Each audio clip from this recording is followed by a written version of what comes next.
Welcome to the Nonprofit Report, your update on nonprofit organizations, issues, and leaders. I'm your host, Mark Oppenheim, and today we continue to discuss important aspects of financial wellness and education with special guest, Dr. Billy Hensley, President and CEO of the National Endowment for Financial Education.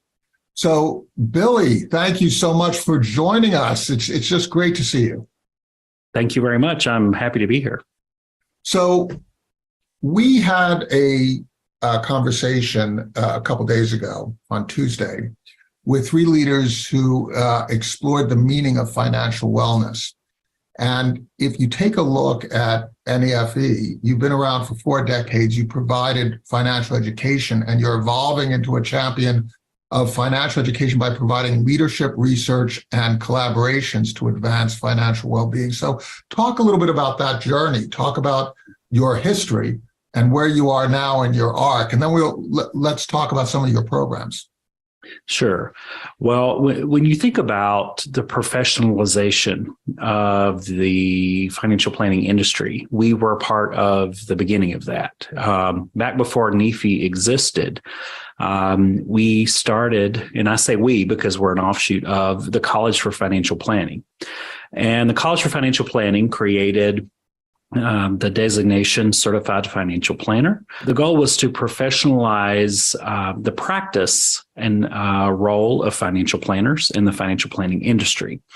And for many years, a couple of decades, the college grew, formalized the education. You know, back then it was pre-internet, so you would come in and you would do residency components. Some of your listeners may remember those days.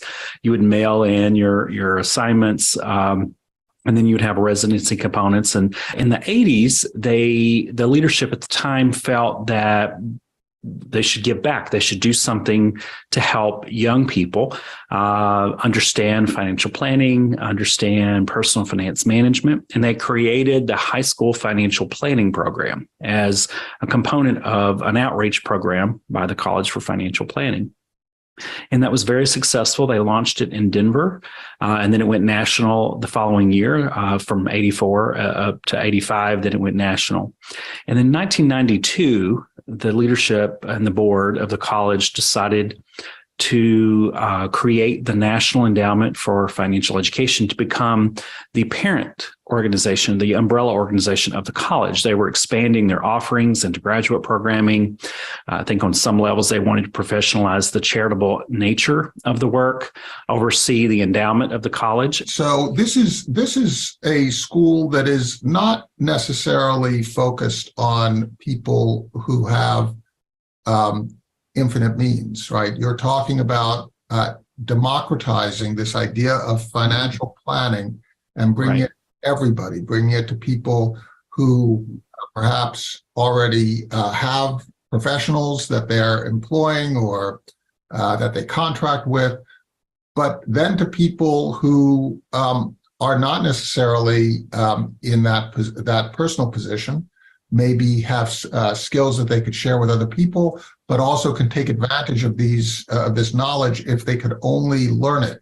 And you were providing that service.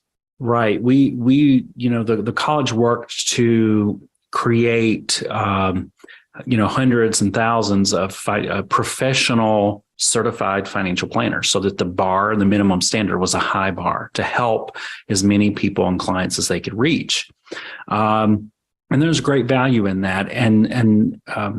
So NEFE came into being because of that. And in 1997, they made the decision to sell the college. And they used what was in the endowment already. They used the proceeds from the sale of that, the intellectual property and so forth.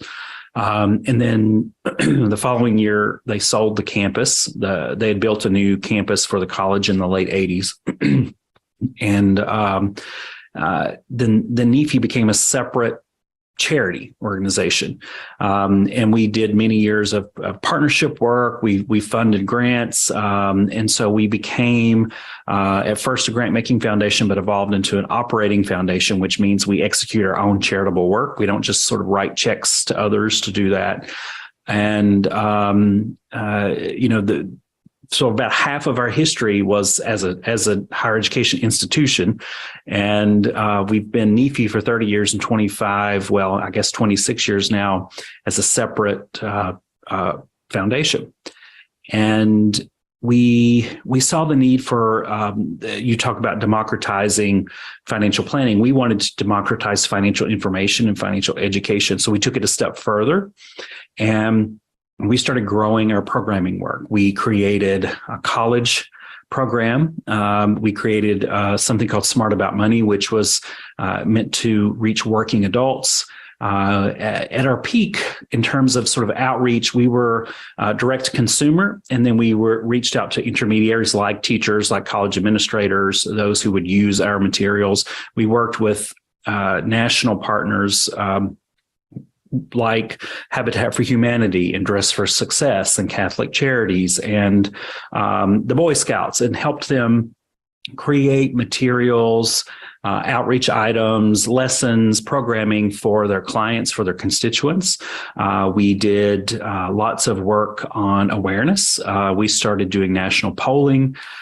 We started thinking about our grant making in terms of making these smaller dollar programmatic grants to fewer but higher dollar research grants. We felt that we needed to elevate our influence. So we went to a higher level in terms of what we were trying to achieve, and that, data, information, research projects, because we felt that would inform practice more directly than, one or two programs at a time. So now have you given up on your direct to end user kind of services? And are you now working exclusively with partners and conducting research? Yeah, that's where we are now. In 2018, we made the decision to end all of our direct to consumer websites, because we've prided ourselves as an organization on being what we say first in. We were doing direct free consumer education, and we would go to like financial blogger conferences back when it would be a couple of hundred people. And now there are thousands of those writers and bloggers, and same with programming, same with high school financial education, same with colleges. More and more people are creating resources that are doing this work. And we felt that we wanted to go to the next thing that was truly needed. And it was more information, more data. And so we ended all of our direct to consumer initiatives in 2018. In 2020, we ended all of our consumer education program through schools. We either spun it off to another organization or we retired the work, because we felt that those aspects were well served now. We were one of the first, if not the first, in most of those.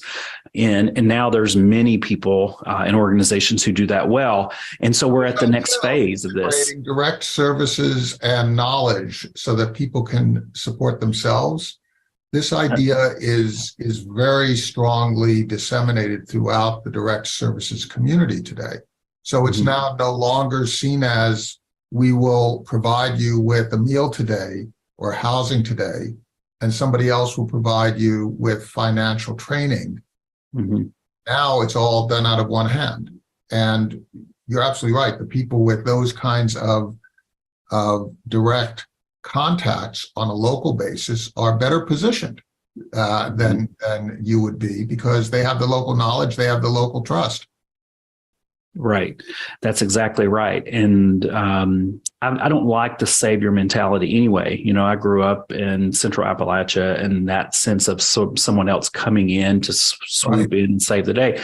I like the idea of helping, build capacity, or helping better understand how a problem or why a problem exists and what are the components needed to do that. And so we've elevated our work to think about this from the ecosystem level, meaning what influences the personal finance ecosystem? What are all the components? And when you think about our arc as a community of financial educators in particular, and then a further extension of those who are working in financial wealth, we started thinking about, you made the point very astutely about standardizing and democratizing a profession, and then getting that information to folks, democratizing personal finance information. And then, for a while, we were in this place of financial education equals sort of improved financial health. Well, it contributes to that. And then financial education needed better quality. We needed to do a better job of teaching the topic. And then we started looking at who had access to quality fin ed. And that's a very uneven experience, especially in schools. And then we started looking at how do you make financial education more relevant and relatable. And now we're looking at that financial education helps you navigate an economic system that is sort of unfair and uneven, and fraught with issues, historic systemic issues. So we're not saying financial education solves that problem per se, but we are saying it's an important component of that. And so we're looking at financial education and financial well-being from a systemic level, and that's why research, data, advocacy, think tanks, bringing people together is essential, so that we can see how that we can do fin ed well, and then work together with those who are doing other elements of the personal finance ecosystem, instead of just saying our one solution or our one tactic solves the problem or creates financial health in a vacuum. And we've evolved past that thinking as an organization, and hopefully as a community. Is your predicate that, and I hearken back to your comment that you come from Appalachia. Mm-hmm.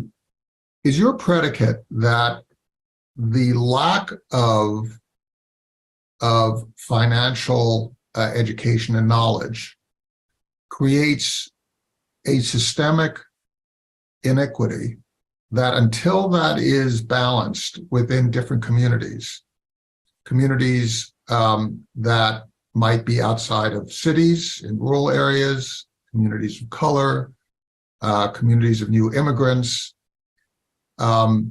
people who have less than a college education, until that is addressed, you really don't have a society where merit can gain purchase. Because if you don't have the ability to manage your finances, then no matter how meritorious you are, no matter how hard a worker you are, no matter how good a thinker you are, you operate out of a level of disadvantage.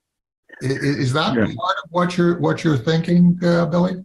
That's a component of it. That where we are now is that, yes, to what you just said, but you can know all of the answers to the personal finance quiz. Okay. You can become an expert in the topic, but if you do not have opportunity, if you do not have economic mobility, if you are underpaid because of your skin color or your gender or your education level, if you are in a place that's a literal place, as in geography, where there are very few opportunities to have regulated financial services, for example, when you add that to the fact that you are also not given access to quality financial education, we think that all of these components are essential to create financial wealth. And so depending on how weak or strong one of those elements of your financial ecosystem is, if you make a lot of money, then you may not need to, you may not know the answer, but you always have a strong paycheck coming in. And then the other extreme of that is like maybe you were provided quality, excellent financial education, but there's very little economic mobility in your community. And so we're saying that no single piece of this will solve the problem alone. And that's actually it makes sense when you hear us talk about it, but that is a fairly new concept in our community. That's so very interesting. So you're creating this your opponent, you view yourself as a component of a Right. very sophisticated set of factors. Right. And you want to add an ingredient, but that ingredient by itself is not the savior ingredient. You said you don't like being viewed as a savior, right? What you're doing is you're making a contribution. So you have to have awareness of what is going around you, mm-hmm. in order to function in concert with partners to make that ingredient gain purchase. So let's talk a little bit about your initiatives and Sure. some of the research. So could you just sort of lay out your research and your initiatives, and then let's delve into some of the factors that you've uncovered that would be surprising to us and would allow us to understand how we can function in this world to help you do your work. Sure. Well, we research is multi-tiered at NEFI. And so we do very traditional, or we fund, I should say, very traditional research, academic research that the multiple years, grants where someone proposes a complex issue that they would like to Give me an example. Investigate. Yeah. Give me an example. And so one example of a research project that is underway right now is with the Urban Institute, and they're looking at how does reporting rent payment on a credit report change a person's financial credit profile. Yes. So if I'm paying rent and I'm making my rent payments all the time, that's one thing. And then let's say I have a problem and I become late on my rent. It's going to hit my credit report. You're looking to see whether this study is looking to see whether that has a disproportionate negative or positive impact on credit. Is that what you're looking at? Well, that could potentially be one of the outcomes. But the reason we went into this is because very few people who are paying rent have a credit presence. Mm-hmm. And those tend to be predominantly lower income and or people of color. And so if you're not present, if you don't have a credit profile, how could you do these next steps that are seen as what you should or shouldn't, do next financially, buy a house and buy a car and things like that.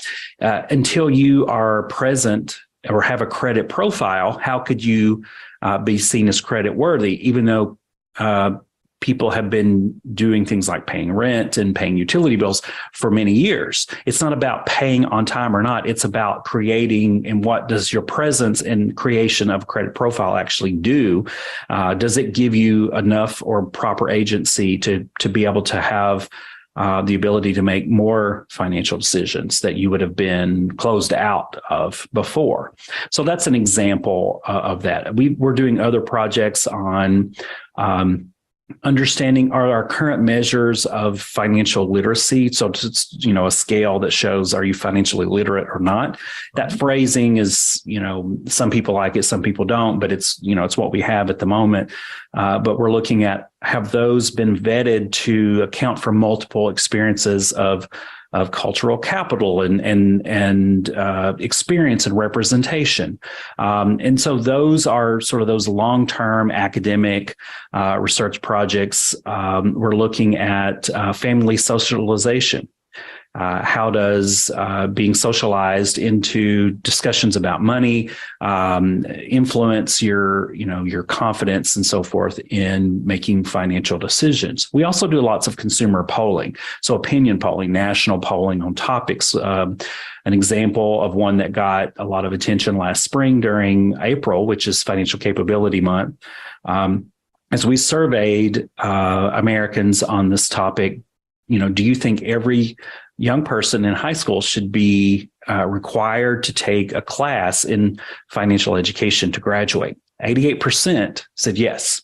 And 80% of that same sample said they wish they had taken that class themselves. And so those are examples of sort of quicker turnaround, real time to look at sort of, the components of this. We use the research to help advocate for classes, teacher professional development, investing in this topic so that every student, no matter their zip code, has the same access to quality fin ed. So let me ask you a financial question. Sometimes studies are executed and they make a point, which is really about spending more money on a particular program. But they're not making the point about reallocating resources that we have from a particular program to other programs. They're not really living within their budgetary means. They basically, these studies always end up with somebody needs to spend more here. When you look at from your perspective in terms of your own financial responsibility, how do you transform your research into recommendations, or do you? Do you just put out the data and you allow other people to use it? Or do you also suggest certain changes in how America uses our money to strengthen ourselves? Yeah, I would say that our research agenda for many years probably was, here's the information, here's what we know or don't know about particular groups. You know, as you age, or depending on your generational profile, we're now looking at, are those measures actually capturing what they say they do? You know, you can do a survey and think you're kind of attaining a certain level of information, and we're stress testing that at the moment. And so I'm getting to what you asked, because I need to lay a little bit of this sort of groundwork in terms of we're in a space of transitioning that thinking about the research. We're looking at it to say, for example, we think that every person in high school in this country should be guaranteed a high school financial education course of at least a semester. We don't just say do it. You know, we also understand that there's only so many hours in the day, and there's all kinds of topics that are deemed important by school districts and principals and parents alike. But what we say is that here are states that did it. Here are ways that states have done it. You know, some states have spun out or ended requirements that are redundant or maybe are no longer relevant to current modern workforce. And so that's what we do, is we provide examples of what to do. When in terms of advocacy, there's no such thing as perfect policy. And so that's why we look at, you know, at what other states have done at the state level. Because research is only as strong as the questions you ask and the tools you have. And so we're in a place now that we're not just asking questions, we're actually stress testing the tools of measurement and what does it tell, you know, what are we learning about? Well, one of the big issues is that we don't have a sufficiently robust math regimen in high schools, because if you don't have the math, you can't do the financial literacy. Right. I mean, I remember when I went to high school, we had a financial literacy course, and 3/4 of the people really had a very difficult time because the fundamental math wasn't there. And you could tell the people who found the course to be fairly straightforward were the people who had the vocabulary. So you've got a pretty fundamental set of challenges here. How do you change that without going down a rabbit hole of education policy, public school vouchers versus private school, and all this other stuff? How do you end up being able to do research that results in actual action rather than terminable debate and argument?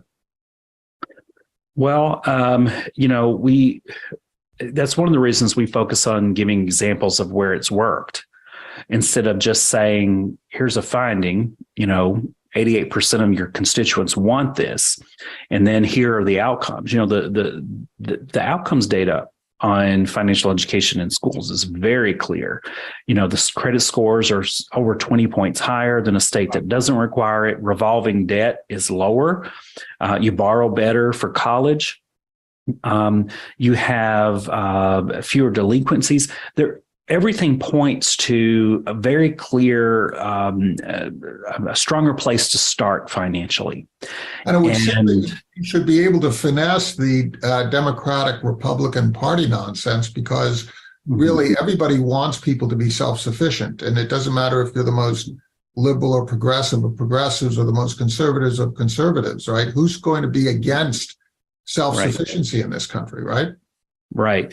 And that's the point we make with this, is that it's a bipartisan issue. Right. There should not be politics. Occasionally it becomes political.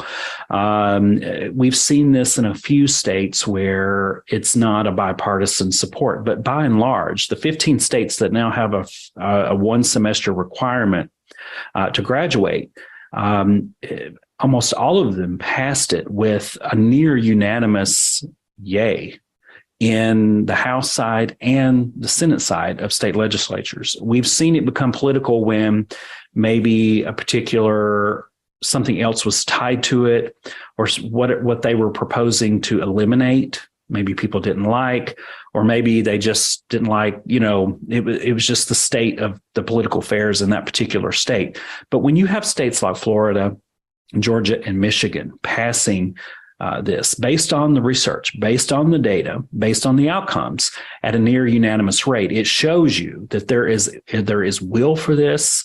And there are lots of smart people at every state Department of Education who can figure out how to execute it. But what state legislatures and advocates need to understand is that it's not just add it, it's to add it well, meaning you don't just say do it. You have to add all of these essential components to make it effective.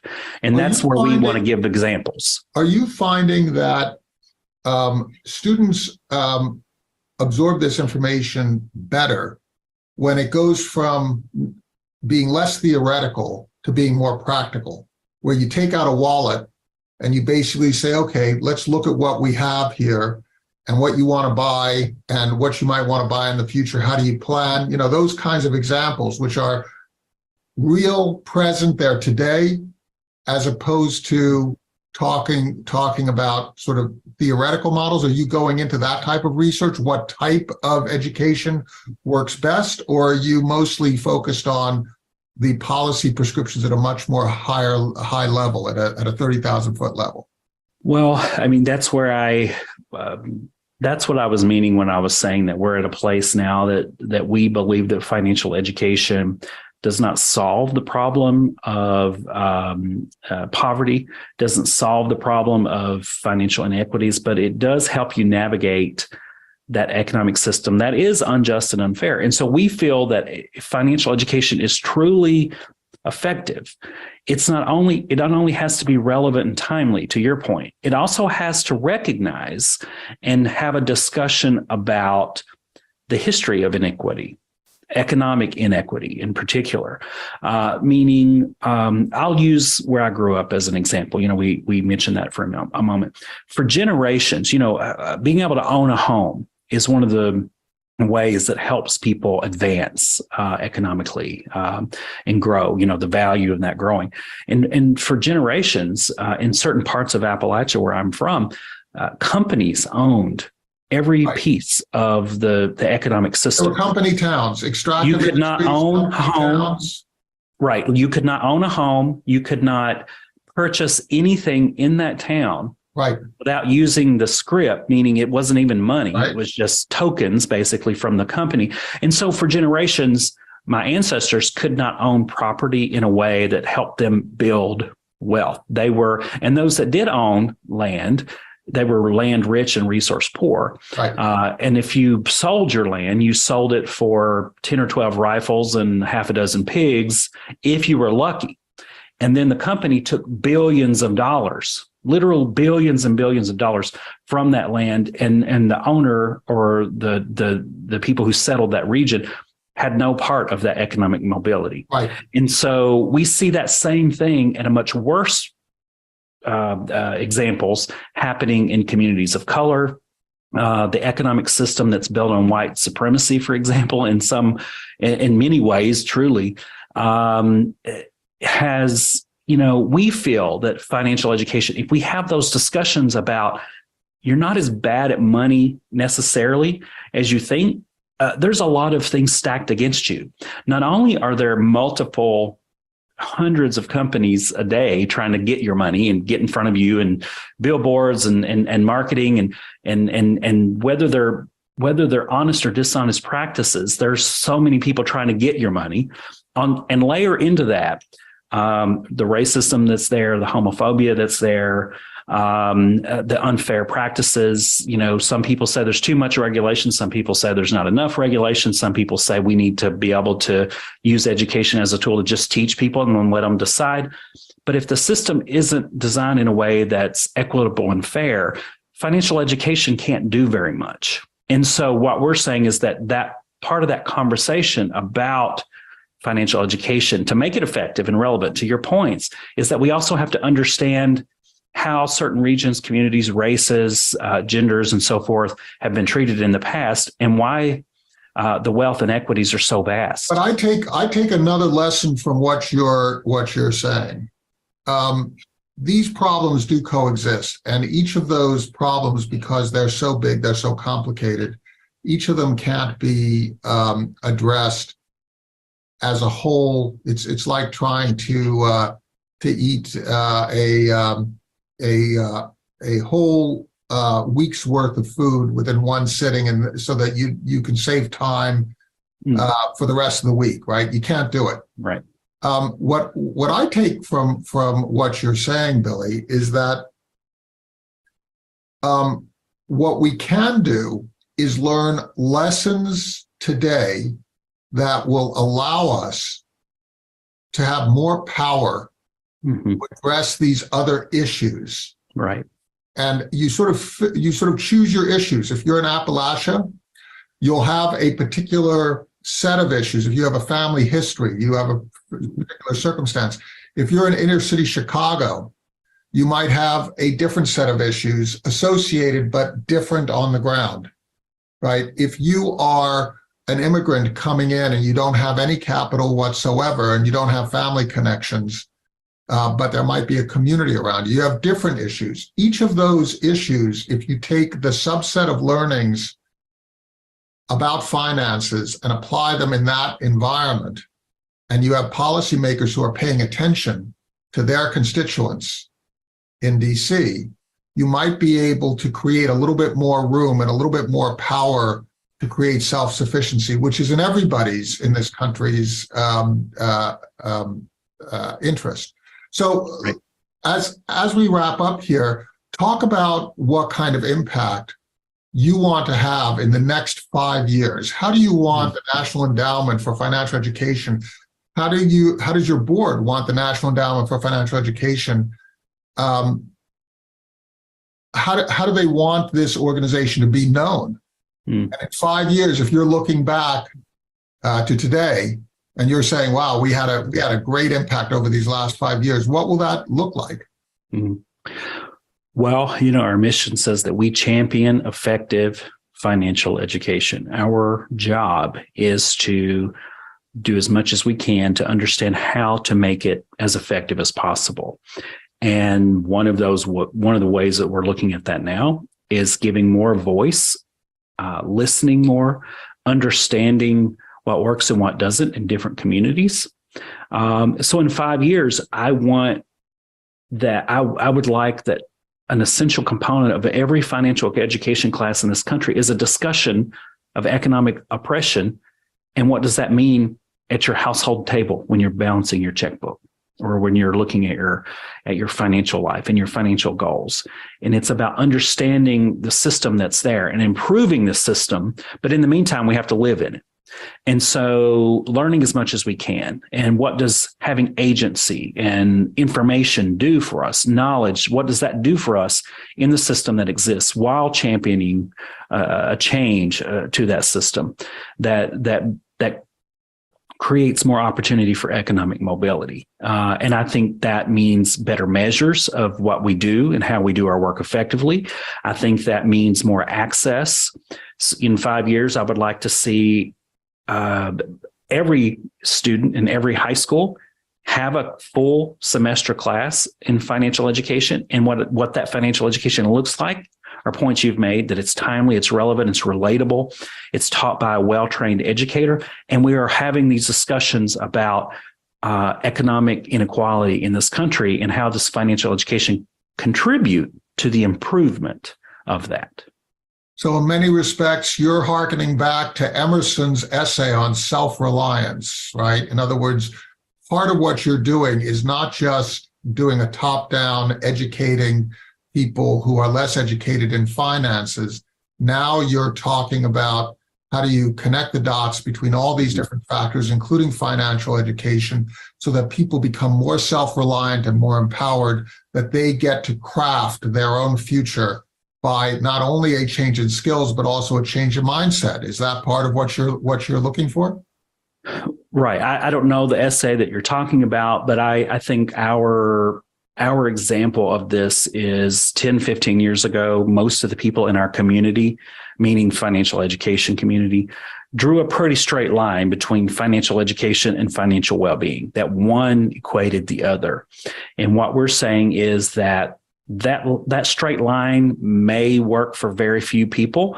It doesn't mean it doesn't work. It just, you have to understand that the line has to wrap around all these boulders in the way. And you have to kind of see it that way, that it's an important piece of this, and that any single solution doesn't solve the problem. And what I've said for years is that if a school's math scores are low, we don't stop teaching math.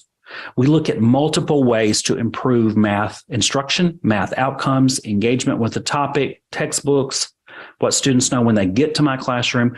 All of that has to be considered. And that's from an evaluation mindset in my mind. It's about improvement. It's not about proving, it's about improving.